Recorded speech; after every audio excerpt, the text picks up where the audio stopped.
નમસ્કાર દર્શક મિત્રો, બોટાદ દસ્તક ન્યૂઝમાં આપનું હાર્દિક સ્વાગત છે અને હું છું એલડી મકવાણા।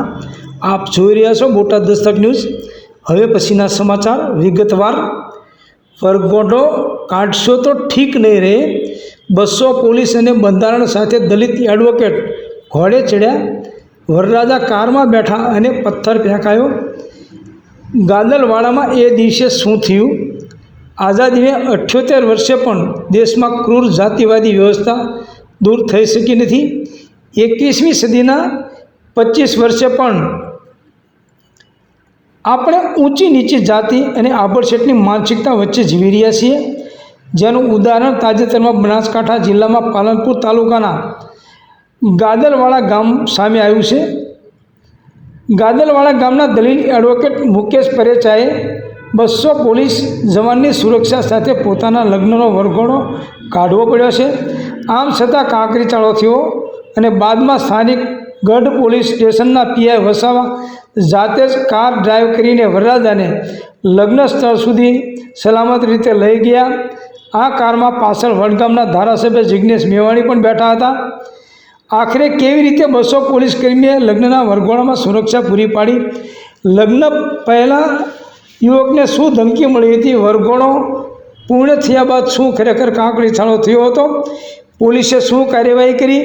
આ સમગ્ર હકીકત જાણવા ભાસ્કરની ટીમ પાલનપુર પહોંચી હતી। આ સમગ્ર ઘટના અંગે જાણવા અમે સૌથી પહેલાં વરરાજા મુકેશ પરેચાને મળવા પહોંચ્યા, ત્યારે આ નવદંપતિ ફરવા માટે બહાર જઈ રહ્યું હતું। તેઓ એટલા ડરી ગયા હતા કે ક્યાં ફરવા જઈ રહ્યા છે તેની પણ કોઈને જાણ ન કરી। દિવ્ય ભાસ્કર સાથે વાત કરતા નવપરિણીત એડવોકેટ મુકેશ પરેચાએ જણાવ્યું કે 2 વર્ષ અને 5 વર્ષ પહેલાં અમારી બાજુના સરીપડા અને મોટા ગામમાં અનુસૂચિત જાતિનો વરઘોડો કાઢવા બાબતે પોલીસની હાજરીમાં જ બનાવ બની ગયો હતો, જેથી અમે સાવચેતીના ભાગરૂપે પહેલાંથી જ પોલીસમાં અરજી કરી દીધી હતી, જેને પગલે મોટી સંખ્યામાં પોલીસ કાફલો ખડકાયો હતો, જેને કારણે કોઈ મોટો બનાવ બન્યો નહીં।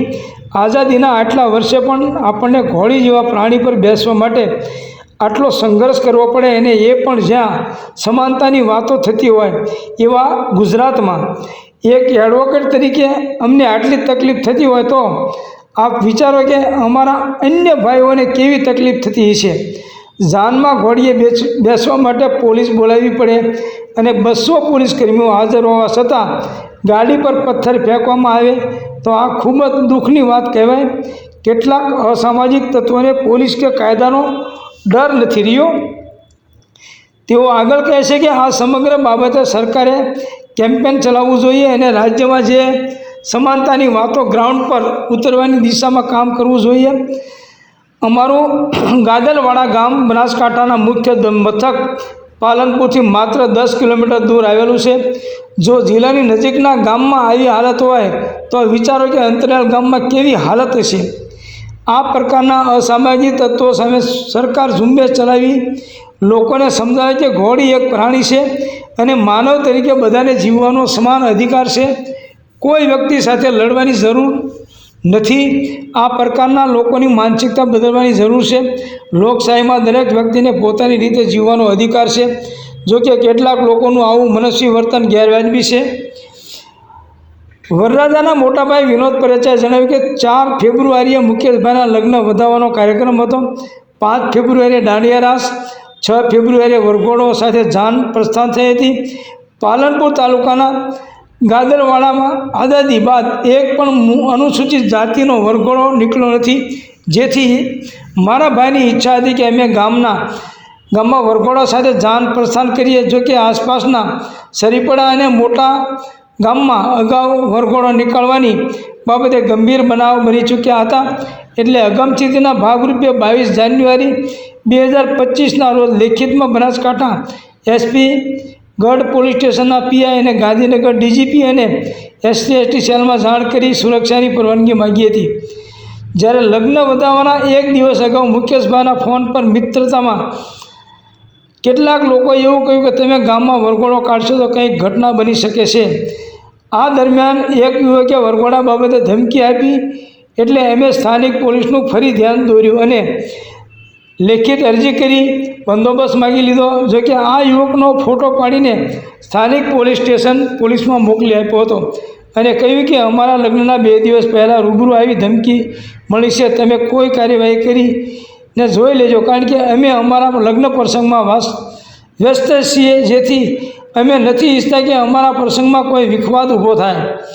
બાદમાં 5 ફેબ્રુઆરીની રાત્રે લગભગ પોલીસ પ્રોટેક્શન વચ્ચે રાસ ગરબા શાંતિથી પૂર્ણ થયા પછી 6 ફેબ્રુઆરીએ લગ્નના દિવસે જાન પ્રસ્થાન વખતે ફૂલ પોલીસ પ્રોટેક્શન વચ્ચે ગામમાંથી વરઘોડો નીકળ્યો. પોલીસનો સાથ સહકાર પણ ખૂબ રહ્યો અને ઘરેથી ગામના વડલા વચ્ચે ચોક સુધી વરઘોડો શાંતિથી નીકળી ગયો હતો, જેમાં વરરાજા મુકેશ પરેશા તલવારની જગ્યાએ હાથમાં ભારતનું સંવિધાન લઈને બેઠા હતા.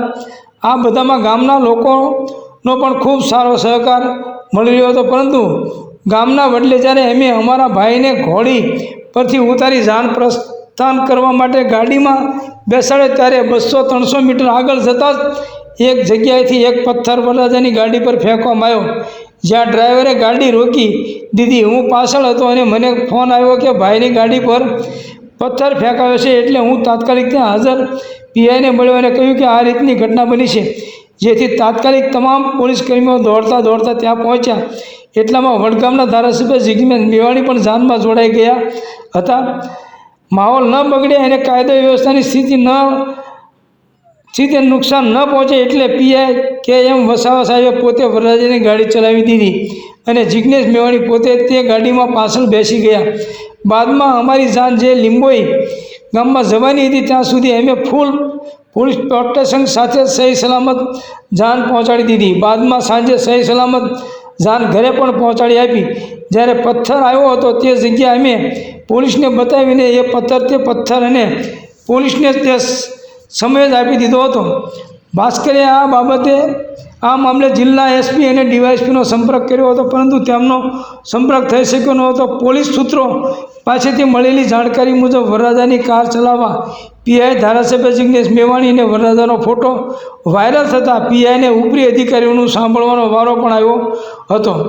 આસપાસના ગામમાં અગાઉ પણ વરઘોડામાં પથ્થરમારાની ઘટના બની ગઈ હોવાથી આ વખતે પોલીસ સજાગ હતી, જેથી ચુસ્ત પોલીસ બંદોબસ્ત વચ્ચે દલિત યુવાનનો વરઘોડો નીકળ્યો હતો. જ્યાંથી પથ્થર ફેંકવામાં આવ્યો ત્યાં પોલીસે પહોંચીને તપાસ કરી હતી અને કેટલાકના નિવેદન પણ લીધા, પરંતુ કોઈની સામે પાકો પુરાવો ન મળતા કોઈની ધરપકડ થઈ શકી નથી.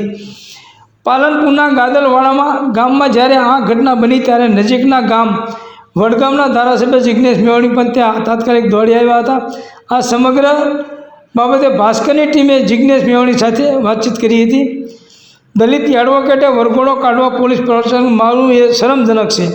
ધારાસભ્ય જિગ્નેશ મેવાણીએ જણાવ્યું કે આઝાદીના આટલા વર્ષો બાદ પણ દલિત સમાજના કોઈ એડવોકેટ વરઘોડો કાઢતી વખતે કોઈ હુમલો થવાની બીકે પોલીસ પ્રોટેક્શન માગવું પડે તે એક પ્રકારે શરમજનક વાત કહેવાય. મારા વિધાનસભા ક્ષેત્રમાં આવેલા સરીના ગામમાં અગાઉ આવી જ ઘટના આર્મીના જવાન સાથે બની હતી. તે સમયે પણ લગ્નના વરઘોડા પર પથ્થરમારો કરાયો હતો. આવી ઘટના બન્યા બાદ પણ રાજ્ય સરકારે તમામ સમાજમાં એકતા સ્થાપાય, અસ્પૃશ્યતા અને જાતિવાદી નાબૂદ થાય તેવા કોઈ જ પ્રયત્નો કર્યા નથી. ઉલટાનું રાજ્યના મુખ્યમંત્રી અત્યાચારનો ભોગ બનનારા આદિવાસી કે દલિતના ઘરે જઈને તેમને હૂંફ આપવાને બદલે ગણેશ ગોંડલના ઘરે તુલસી વિવાહમાં હાજરી આપવા જાય છે. એટલે તેઓ મેસેજ આપવા જાય છે કે તેઓ હુમલાખોર જાતિવાદી માનસિકતા ધરાવતા લોકોની સાથે છે, પણ પીડિતોની સાથે નથી. તેઓ કહે છે કે હદ તો એ છે કે જ્યાં રાજ્ય સરકારે અસ્પૃશ્યતાની નાબૂદીના પ્રોગ્રામો પણ બંધ કરી દીધા. નરસિંહ મહેતાએ કહ્યું હતું કે વૈષ્ણવજન તો તેને કહીએ જે પીડ પરાઈ જાણે. એટલે ગુજરાતમાં સમાનતા સ્થાપાય, માનવતાવાદી ગુજરાતનું નિર્માણ થાય એવું સરકાર ઈચ્છતી નથી. એટલે 28 વર્ષના એક દલિત એડવોકેટ વરઘોડો કાઢવા માટે રક્ષણ માગવા માટે પોલીસનું રક્ષણ માગવું પડે તેનું ઉદાહરણ છે.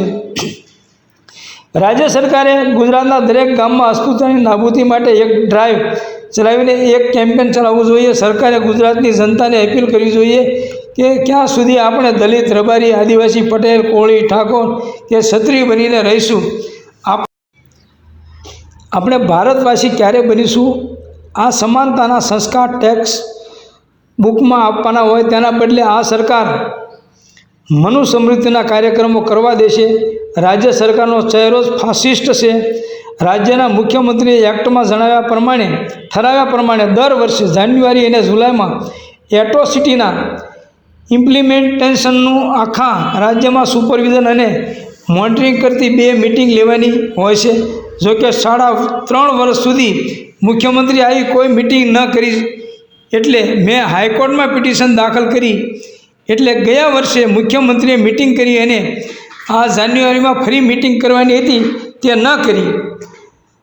હાલમાં જ આપણે જોયું કે પટેલ સમાજ સામેના રાષ્ટ્રદ્રોહના કેસ પરત ખેંચ્યા. હું એનું સ્વાગત કરું છું.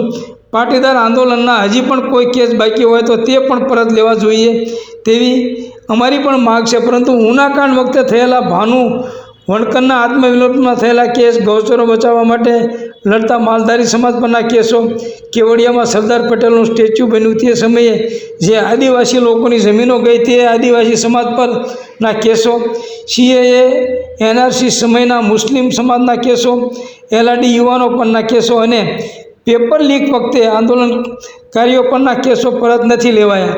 રાજ્ય સરકાર પોતે માત્ર એક જ સમાજની તરફદારી કરે અને મુખ્યમંત્રીનું પોતાનું વર્ણન જાતિવાદી જેવું હોય તો સમાજમાં એક મોટો મેસેજ જાય છે. સરીપડામાં બનેલી ઘટના મામલે 10થી વધુ પર એટ્રોસિટી દાખલ. આ પહેલાં ગાદલવાડાની બાજુના સરીપડા ગામમાં પણ આવી ઘટના બની હોવાથી ભાસ્કરની ટીમ પુરીબેન પરમારના ઘરે પહોંચી. તેમના ઘર બહાર 2 નેમ પ્લેટ લાગેલી હતી, જેમાં એક નામ હતું વિજય કોટિયા અને બીજું નામ હતું કોટિયા આકાશ. કોટિયા બંધુઓએ બાળપણમાં જ માતા પિતાને ગુમાવી દીધા હોવાથી તેમના દાદી પુરીબેને ભણાવી ગણાવી મોટા કર્યા અને હાલમાં આકાશ કોટિયા અને તેમના મોટા ભાઈ વિજય કોટિયા ઇન્ડિયન આર્મીમાં ફરજ બજાવે છે. આકાશ કોટિયા દાર્જિલિંગમાં મિલિટરી પોલીસમાં ઓફિસર છે. પુરીબેને જણાવ્યું હતું વર્ષ 2020માં આકાશના લગ્ન હતા. તે સમયે ઠાકોર સમાજના કેટલાક લોકો અમારા ઘર સુધી આવ્યા અને કહેવા લાગ્યા, તમારે દલિતોને ઘોડી પર બેસવા માટે કોઈ ઉચ્ચ જાતિના ઘરમાં અવતાર લેવો પડે. અમે કહ્યું કે અમારો છોકરો દલિતની સાથે સૈનિક પણ છે, ભારતીય સેનામાં દેશની રક્ષા માટેનું કામ કરે છે, તો અમારો છોકરો કેમ ઘોડી પર બેસી ન શકે?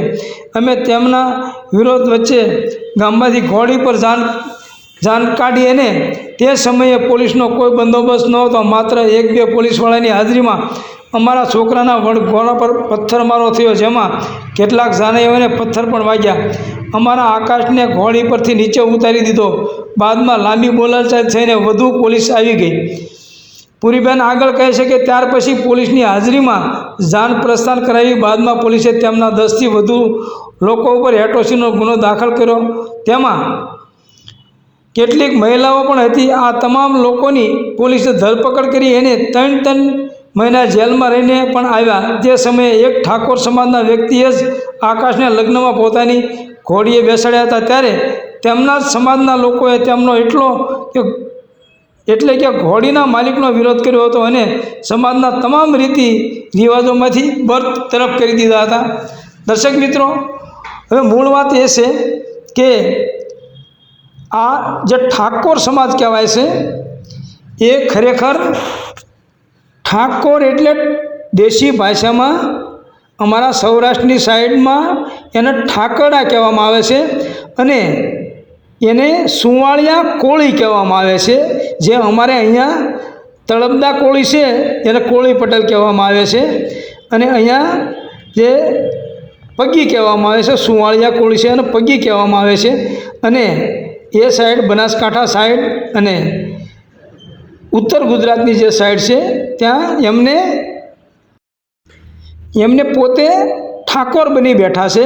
ખરેખર વાસ્તવિકમાં અમારે અહીંયા જે સુવાળિયા કોળી છે એને પગી કહેવામાં આવે છે અને પગી એ બાજુ ઠાકોર છે.